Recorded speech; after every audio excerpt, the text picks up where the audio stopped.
Welcome back on my channel again. आज मैं बात करने वाला हूँ अबाउट द कोरिलेशन। तो अगर आप कोई भी कोर्स कर रहे हो जैसे बीकॉम और फ्रॉम द प्रोफेशनल कोर्स, और अगर आप किसी भी कॉम्पिटिटिव एग्ज़ाम की तैयारी कर रहे हो तो statistics is must for you. आपको उसके बारे में जानना पड़ेगा और ये उसी का ही एक पार्ट है कोरिलेशन। कोरिलेशन बहुत ही ज़्यादा इम्पोर्टेंट टॉपिक है। अगर आप करना चाहते हैं तो दिस इज़ वेरी इंपॉर्टेंट और very fruitful video for you to be very exact.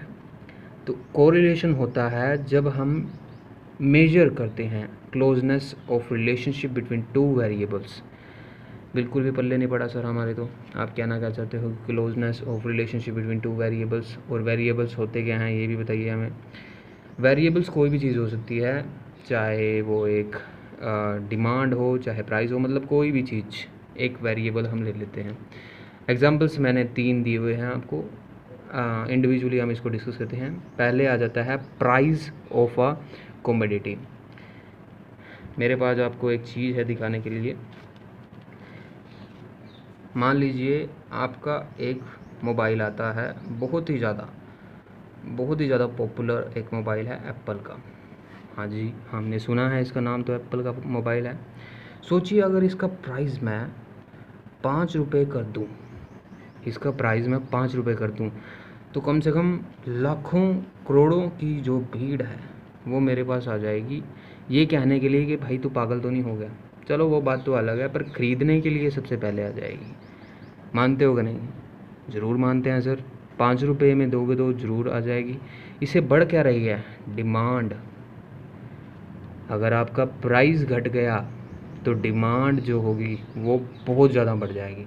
I mean बहुत ही ज़्यादा जो है इसकी डिमांड बढ़ जाएगी अगर आपने इस जो प्रोडक्ट है उसका प्राइस बढ़ा दिया। तो कोरिलेशन जो आपका ये है, ये इन्हीं दोनों के रिलेशन को स्टडी करता है कि अगर आप घट जाते हो और आप के घटने पर ये बढ़ रहा है, इन दोनों में जो रिलेशन है उसको ये स्टडी करता है closely, and that is all about correlation. दूसरी अगर मैं बात करूँ आपका, अगर एक पर्सन का वेट है तो जैसे जैसे उसकी एज बढ़ती जाएगी वैसे वैसे उसका वेट बढ़ता जाएगा। तो एज और आपका वेट, उस दोनों में जो है ये रिलेशन और जो क्लोजनेस है उन दोनों के बीच में वो बिल्डअप करता है। वैसे ही आप लगा लीजिए जब सनलाइट ज़्यादा बढ़ जाती है तो सनलाइट के बढ़ने से टेम्परेचर भी ज़्यादा बढ़ जाता है। This is also very good thing about it कि ये दोनों का रिलेशनशिप स्टडी करने में माहिर है। This is your correlation. अब इसके कई सारे मेथड आ जाते हैं। मेथड्स को स्टडी करने से पहले मैं आपको बताना चाहूँगा कि इसका यूज़ कहाँ पे होता है, मतलब कैसे ये ज़रूरी है। कई बार हम इसे यूज़ कर सकते हैं। जो इकोनॉमिस्ट होते हैं, अर्थशास्त्री होते हैं, वो क्या करते हैं, रिलेशनशिप बिल्डअप करने के लिए डिमांड एंड सप्लाई, इन चीज़ों में डिमांड सप्लाई, मनी सप्लाई, इनमें जो रिलेशनशिप होता है उनको बिल्डअप करने के लिए कोरिलेशन को यूज़ करते हैं।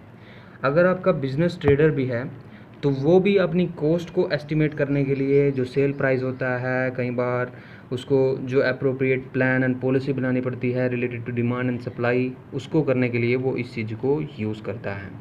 तो ऐसा बिल्कुल भी मत कहिएगा कि ये कहीं पर यूज़ नहीं होगा। It will be used in each and every corner. Will be right back. करते हैं इनके मेथड्स के बारे में। तो इसके मेनली 4 टाइप्स ऑफ मेथड्स हैं। Structure diagram, Karl Pearson, Spearman and concurrent deviation method. Structure diagram जो है पहला मेथड, इसका इतना बड़ा यूज़ नहीं है आपके क्वेश्चंस में, तो हम इसको छोड़ देते हैं। टॉकिंग अबाउट कर्ल पर्सन, यही जो है बेस है कोरिलेशन का। आपको ये बहुत ध्यान से समझना है और इसी के बेस पे आप आगे क्वेश्चन भी करेंगे। तो कर्ल पर्सन मेथड है जहाँ पर हम डायरेक्शन ऑफ वेरिएबल और डायरेक्शन ऑफ कोरिलेशन को स्टडी करते हैं। ये मेथड एक बहुत बड़े बुद्धिजीवी या फिर एक आदमी ने दिया था जिसका नाम कर्ल पर्सन था। उसने अपने नाम पर ये मेथड बनाया, कर्ल पर्सन मेथड। ये बहुत ही ज़्यादा इम्पोर्टेंट मेथड है। हम इसके बारे में पढ़ते हैं। इसके मेनली 3 टाइप्स होते हैं: actual mean, assume mean and your product moment method. ये 3 टाइप ऑफ इसके जो हैं मेथड्स होते हैं। सबसे पहले मैं एक्चुअल जो मीन है उसकी बात करूँगा। इस मेथड में मैंने ये एक फॉर्मेट बनाया हुआ है। सिंपली अगर मैं आपको बताऊं तो इसमें मैंने अपने एक्सपीरियंस के बेस पे ये लिखा हुआ है कि आपको कुछ करने की ज़रूरत नहीं है। सिर्फ आपको जो आपका एज्यूम मीन है, एज्यूम मीन अगर आपका होल नंबर में है तो आपको, अगर ये आपका होल नंबर में है जैसे 6, 11, 14, तो आपको एक्चुअल मीन यूज़ करना है, क्योंकि आपको यही दिया होगा क्वेश्चन में कि calculate the correlation by Karl Pearson method. तो कर्ल पर्सन मेथड के 3 टाइप होते हैं। आपको ये देखना है कि आपको कौन सा यूज़ करना है इन तीनों में से। अगर आपका जो ये एक्चुअल मीन है वो होल नंबर में आता है, 6 हो सकता है, 11 हो सकता है, 14 हो सकता है, कुछ भी जो होल नंबर में हो, जो फ्रैक्शन में ना हो, एज अ होल अगर मैं बात करूँ तो आपको एक्चुअल मीन जो है वो फॉर्मूला यूज़ करना मैं वो आपको बताता हूँ अभी। अगर इन केस आपका जो एज्यूम मीन जो आपका ये सिग्मा एक्स है, यानी जो आपका एक्चुअल मीन है समीशन एक्स, अगर आपका आ जाता है फ्रैक्शन में, तो आपको यूज़ करना है एज्यूम मीन। और दिस मेथड जो प्रोडक्ट मोमेंट मेथड है ये एक अल्टरनेटिव है। इसको आप यूज़ करो ना करो, दिस इज़ योर चॉइस। अगर क्वेश्चन में लिखा आ जाता है कि आपको प्रोडक्ट मोमेंट मेथड से क्वेश्चन सोल्व करना है, then you can solve it, और otherwise it is only alternative. तो इसके फॉर्मूले जो हैं वो मैं डिस्कस करूँगा। सबसे पहले हम देखेंगे आपका एक्चुअल जो आपका मीन है उसका फॉर्मूला हम देखेंगे। एक्चुअल मीन जो है उसका फॉर्मूला है summation X Y divide by your summation X square into summation Y square into 100। ये आपका फॉर्मूला रहेगा ऑफ एक्चुअल मीन। और अगर मैं बात करूँ आपकी दी एज्यूम मीन की, तो एज्यूम मीन की आ जाएगी n into sigma D X and D Y minus summation D X and summation D Y divide by n sigma your summation D X square minus bracket open sigma D X and इसका whole square into करेंगे आप n sigma D X square into करेंगे sigma D X Y का whole square. This is will be formula of your assume mean. Product method में भी same है, n sigma X Y minus summation X minus करेंगे X Y divide by n, और वही formula इसका भी रहेगा। सो अब इसका हम प्रैक्टिकल क्वेश्चन ट्राई करेंगे। Let's go. चलिए क्वेश्चन करते हैं। तो क्वेश्चन सबसे पहले पढ़ते हैं। From the following data calculate the curl person coefficient of correlation. जैसा कि मैंने आपको पहले बताया था कि इसमें ये नहीं दिया होगा कि आपको किस मेथड से कैलकुलेट करना है, एक्चुअल से, एज्यूम से, या फिर प्रोडक्ट मोमेंट मेथड से। तीनों में से आपको कोई भी नहीं बताया जाएगा। ये सिर्फ आपके ऊपर है ये देखना कि कौन सा मेथड इसमें यूज़ हो सकता है, या फिर कौन सा टाइप ऑफ जो कर्ल पर्सन में, जो कर्ल पर्सन के अंडर आता है, सॉरी, उसमें से वो यूज़ हो सकता है। सबसे पहली बात मैं आपको बताना चाहूँगा कि जो समीशन एक्स होता है और समीशन वाई होता है, summation X means total of X और summation Y means total of Y. हमें इन दोनों का टोटल करके उसको डिवाइड करना होता है जितनी हमें वैल्यू दी हुई हैं, मतलब जितनी नंबर ऑफ वैल्यूज दी हुई हैं 1 2 3 4 5 6 7, तो 7 जो है हमें नंबर दिए हुए हैं, तो जो इसका टोटल आता है डिवाइड बाय हम n करते हैं, मतलब जो नंबर होगा उससे हम डिवाइड कर देते हैं, और जो भी आता है अगर वो होल नंबर में है तो हम एक्चुअल मेथड यूज़ करेंगे, अगर वो फ्रैक्शंस में आता है तो हम एज्यूम मेथड यहाँ पे यूज़ कर ही लेंगे। तो मैंने आपके लिए एक फॉर्मेट पहले ही तैयार करके रखा हुआ है इस क्वेश्चन का। तो आइए करते हैं इस क्वेश्चन को। सबसे पहले हम वैल्यूज़ जो हैं इसकी वो राइट डाउन कर लेते हैं। सबसे पहले आएंगी आपकी 2, 3, 4, 5, 6, 7 एंड योर 8। अब हम इसका टोटल करेंगे। सबसे पहले इसका टोटल देखते हैं क्या आता है। इसका टोटल आएगा I think 35। This is your summation x. ये इसका x का टोटल आया है हमारे पास। अगर हमें इसका मीन निकालना है, एक्चुअल मीन निकालना है, तो हमें क्या करना पड़ेगा, जो सिग्मा x है या फिर समेशन x है उसको हम डिवाइड कर देते हैं बाय n नंबर से। नंबर है हमारे पास है 1 2 3 4 5 6 7 7 है। 35 डिवाइड बाय 7 जब आप करेंगे दिस इज़ 5। हमारे पास यहाँ पे 5 आ गया है। हमें पता लग गया है कि यहाँ पे एक्चुअल मीन या फिर जो आपका एक्चुअल मेथड है जो हमने पढ़ा था वो यहाँ पे यूज़ होगा, क्योंकि यहाँ पे फ्रैक्शन में नहीं आया है, ये चीज़ होल नंबर में आई है, इसीलिए हम यहाँ पे एक्चुअल मीन जो है वो यूज़ करेंगे। अब हमें क्या करना है, इसमें 5 कहाँ पर आ रहा है आपको दिख रहा होगा, दिस इज़ योर 5। इसे हम a मान लेंगे, यानी हम इसे एज्यूम कर लेंगे a, और इसका x निकालने के लिए हमें ये फॉर्मूला यूज़ करना पड़ेगा, x minus your actual mean. तो आपने एज्यूम किया 5, जब हम इसमें से ये माइनस करेंगे so this is -3 -2 -1 0 1 2 and your 3. This will be your correlation method. So अगर हम इसका स्क्वायर कर देते हैं तो 9 4 1 0 1 4 9 एंड देन योर y की जो है वैल्यूज़ आप राइट डाउन करोगे। यहाँ पे y की वैल्यू हैं 4 7 8 9 10 14 and your 18। Am I right? Yes you are. अब हम क्या करेंगे, इसी का जो आपका y यहाँ पे आया था इसका हमें y निकालना है, मतलब छोटा जो y होता है उसका वो निकाल लीजिए, वो निकलेगा सेम फॉर्मूले से। हमें पहले इसका टोटल करना पड़ेगा, your total will be I think 70। इसका टोटल हमने 70 ले लिया है। जब इसका टोटल यहाँ पे 70 आया तो हमारी नंबर कितने थे, नंबर विल बी 7, क्योंकि हमने पहले यहाँ पे काउंट कर लिए थे। 70 डिवाइड बाय 7 जब आप करेंगे दिस विल बी योर 10।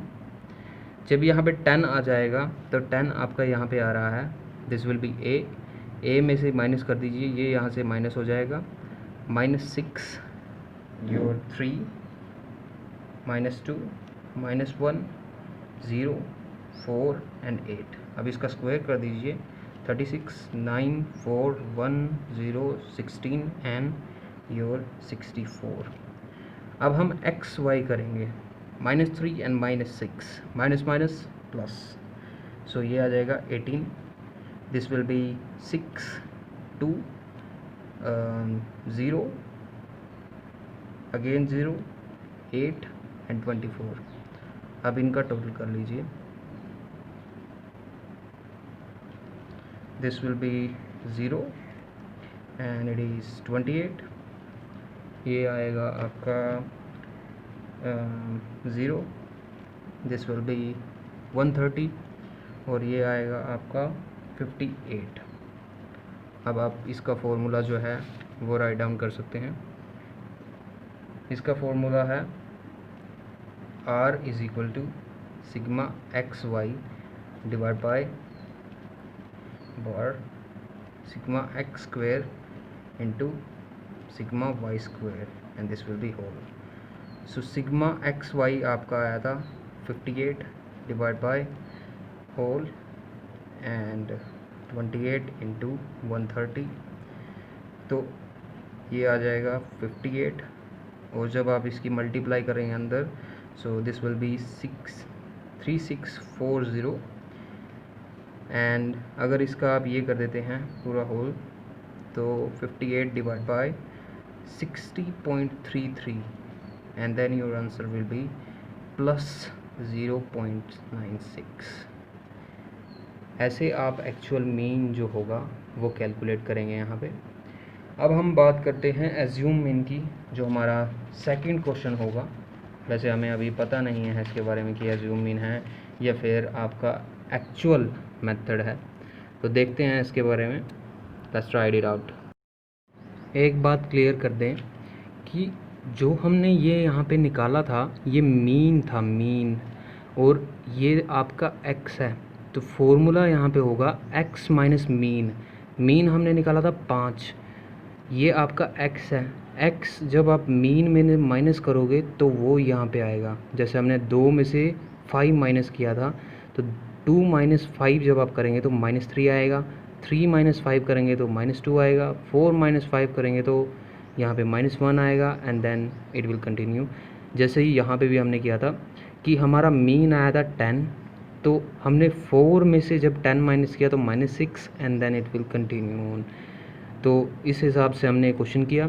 अब सेकंड क्वेश्चन में मैंने पहले ही यहाँ पे लिख कर रख लिए हैं जितनी भी वैल्यूज़ थी x की और y की। सबसे पहले हमें यही इवेल्युएट करना है कि इसमें फ्रैक्शन वाला यूज़ होगा, एक्चुअल यूज़ होगा, या फिर प्रोडक्ट जो मोमेंट मेथड है वो यूज़ होगा। देखने के लिए हम इसका टोटल कर लेते हैं। इसका टोटल आएगा, लेट्स जस्ट कैलकुलेट, क्योंकि कैलकुलेशन में थोड़ा हमारा हाइट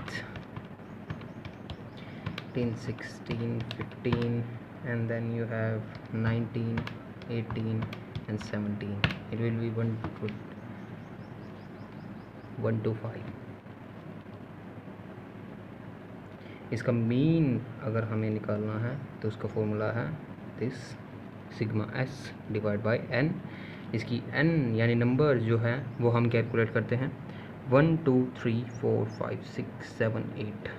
जब हम 125 को 8 से डिवाइड कर देंगे तो ये आएगा 125 डिवाइड बाय 8, 15.625 फ्रैक्शन में आया है। तो हमें यहाँ पे एज्यूम मीन जो है मेथड यूज़ करना है। कुछ भी नहीं है, सिर्फ d लग जाएगा, बाकी सब सेम रहेगा प्रोसीजर। जो आपका यहाँ पे x आता था, यहाँ पे x स्क्वायर आता था, यहाँ पे y आता था, यहाँ पे y स्क्वायर जो है वो आ जाता था आपका। पर अब जो होगा वो यहाँ पे सिर्फ d जो है वो लग जाएगा।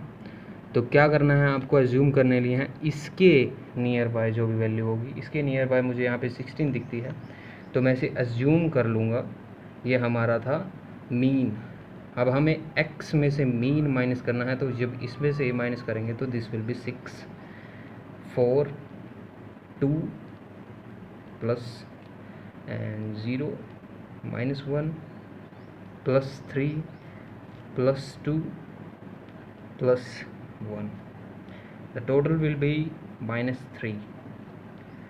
अब जब इसका हम स्क्वायर करते हैं तो 36, 16, 4 0 1 9 4 एंड 1, इसका टोटल हम करते हैं दिस विल बी 71। अब इसका टोटल करते हैं to get our mean 30, 35, 45, 44, 42, 8, 7 and 6। Oh sorry, गलत कर दिया मैंने। 30, 35, 45,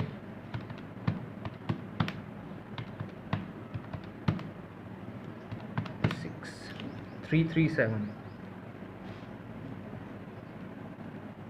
7। तो इसमें भी 8 है नंबर, तो जब हम 337 को डिवाइड बाय करेंगे 8 से तो it will B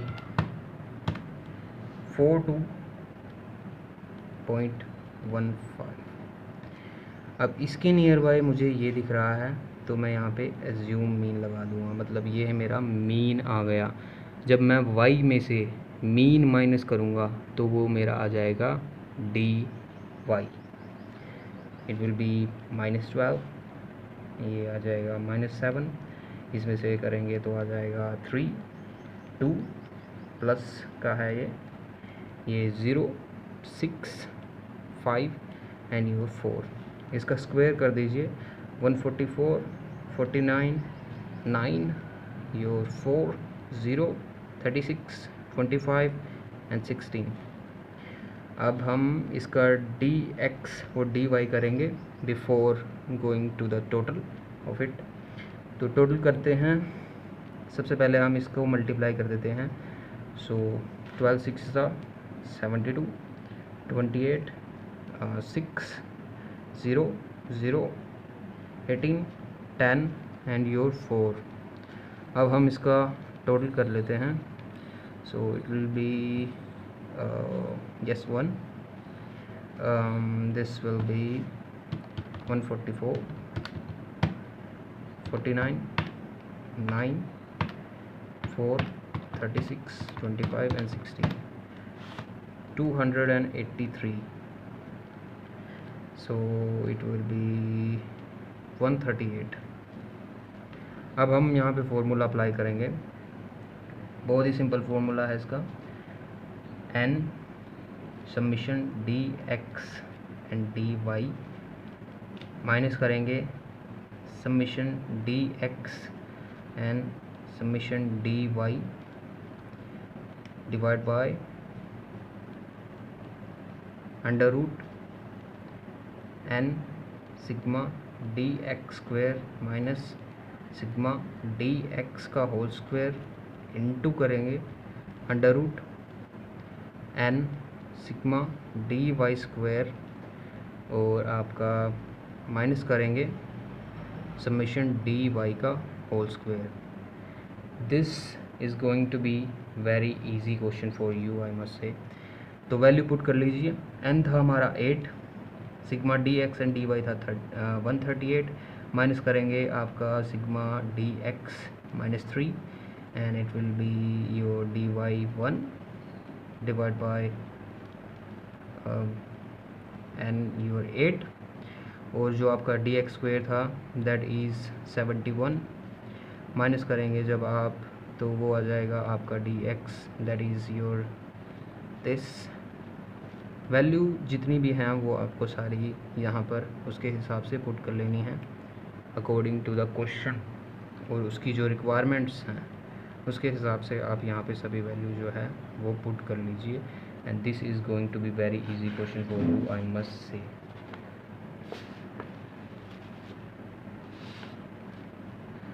so let's just continue the, इसको मल्टीप्लाई करेंगे तो आपको आ जाएगा 1104 plus 3 divide by under root 568 minus 9 and under root 2264 minus 1।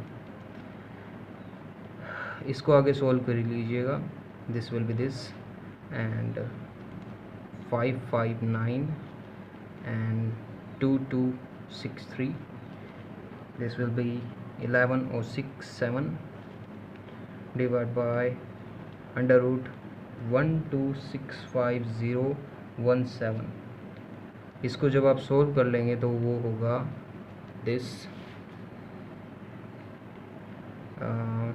1124.72 और जब आप इसको डिवाइड कर लेंगे तो दिस विल बी 0.98।